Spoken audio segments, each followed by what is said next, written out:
Assalamualaikum warahmatullahi wabarakatuh. Kami dari kelompok 9 yang beranggotakan Akvila Pinky Wahyuning Tias dengan NIM 185221198, Dewi Harum dengan NIM 185221218, Nurul Rima dengan NIM 185221233. Di sini kami akan mempresentasikan materi yaitu Capital Asset Pricing Model. Capital Asset Pricing Model atau CAPM adalah ukuran yang menggambarkan hubungan antara risiko sistematis keamanan atau portofolio dan pengembalian yang diharapkan. Untuk dapat mengestimasikan return suatu sekuritas dengan baik dan mudah diperlukan suatu model estimasi.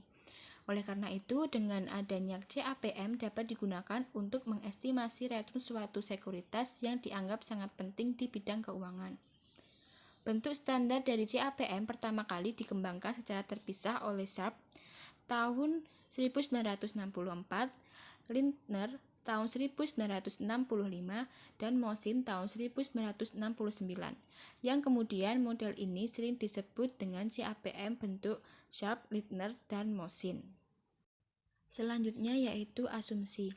Asumsi-asumsi yang digunakan di model CAPM adalah sebagai berikut ini. 1. Semua investor mempunyai cakrawala waktu satu periode yang sama. Investor memaksimumkan kekayaannya dengan memaksimumkan utility harapan dalam satu periode waktu yang sama. 2. Semua investor melakukan pengambilan keputusan investasi berdasarkan pertimbangan antara nilai return ekspektasian dan deviasi standar return dari portofolionya. 3.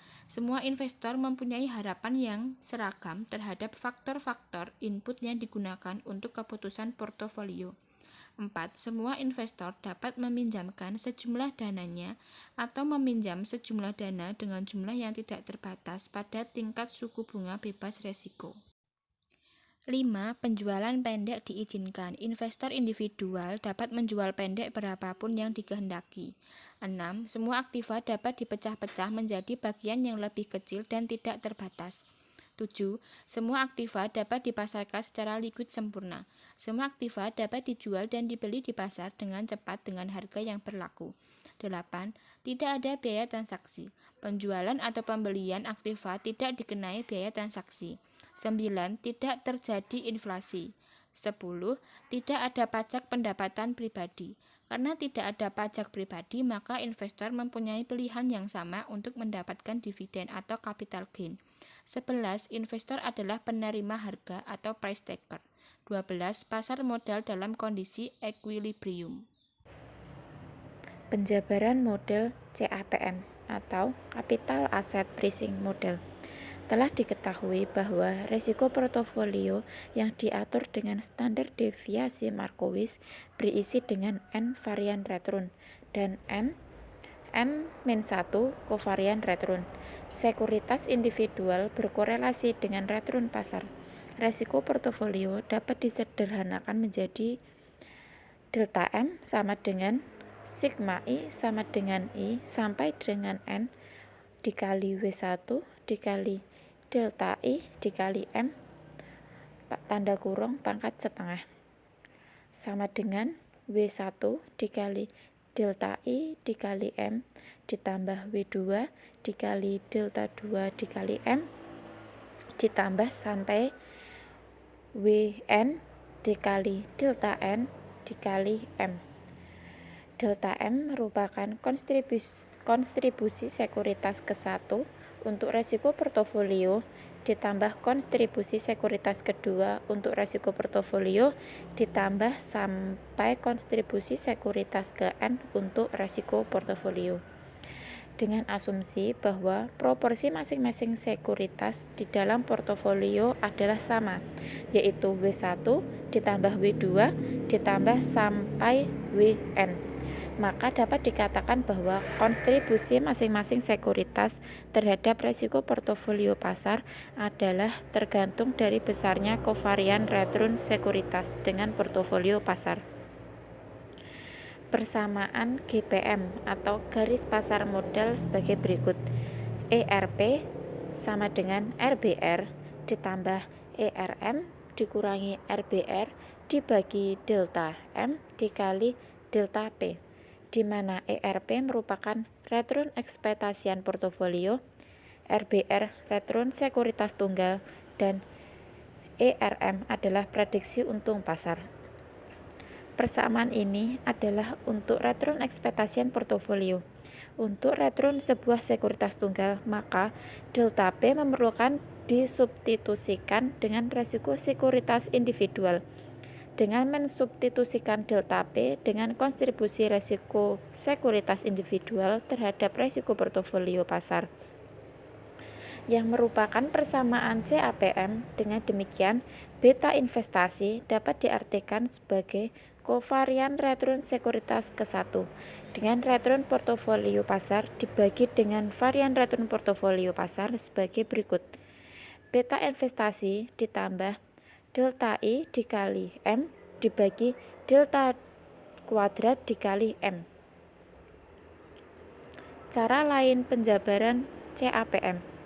Resiko portofolio pasar yang diukur dari deviasi standarnya dapat juga dinyatakan sebagai berikut. Delta M tanda kurung sigma I sama dengan 1 sampai N dikali sigma J sama dengan 1 sampai N dikali W1 dikali WJ dikali delta I J pangkat setengah. Karena investor diasumsikan memegang portofolio pasar, maka kontribusi resiko sebuah sekuritas terhadap kontribusi total resiko portofolio dapat dianggap sebagai perubahan dari resiko portofolio akibat perubahan proporsi sekuritas tersebut. Dengan menggunakan kembali persamaan PGM sebagai berikut. ERP sama dengan RBR ditambah ERB ditambah ERM dikurangi RBR dibagi delta M dikali delta P, di mana ERB merupakan return ekspektasian portofolio, RBR return sekuritas tunggal, dan ERM prediksi untung pasar. Persamaan ini adalah untuk return ekspektasian portofolio. Untuk return sebuah sekuritas tunggal, maka delta P memerlukan disubstitusikan dengan resiko sekuritas individual. Dengan mensubstitusikan delta P dengan kontribusi resiko sekuritas individual terhadap resiko portofolio. Pengujian empiris terhadap CAPM. ERI sama dengan RBR ditambah beta I dikali ERM dikurang RBM merupakan model untuk return ekspektasian. Model ini tidak dapat diuji karena ekspektasian adalah nilai yang belum terjadi yang belum dapat diobservasi.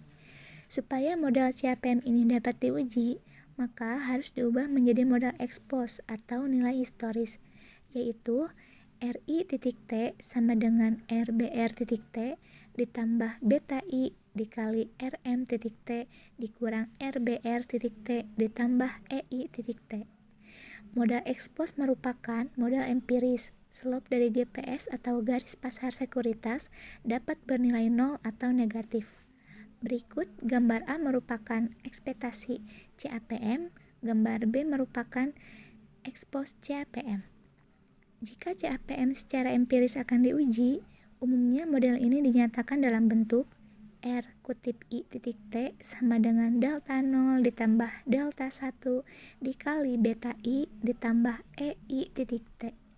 Notasi R(I.T) sama dengan RI.T dikurang RBR.T. Delta 1 sama dengan RM.T dikurang RBR.T. Prediksi dari pengujian ini adalah 1.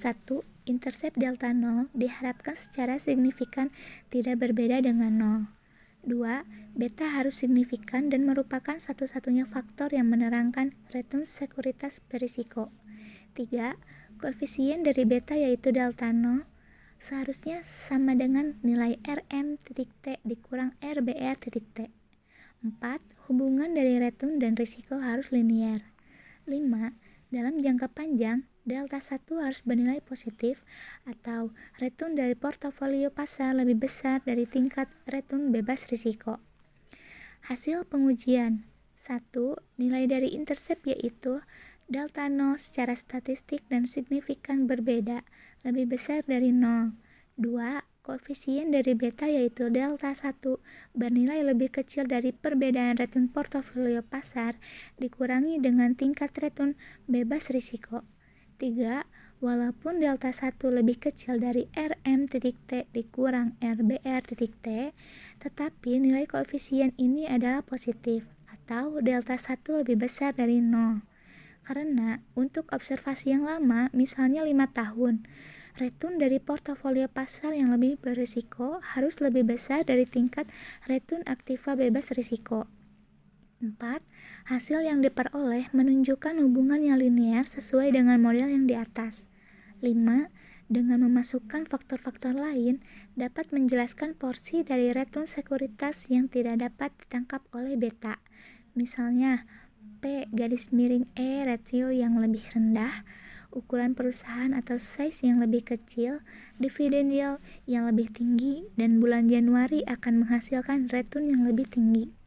Sekian dari kelompok kami. Wassalamualaikum warahmatullahi wabarakatuh.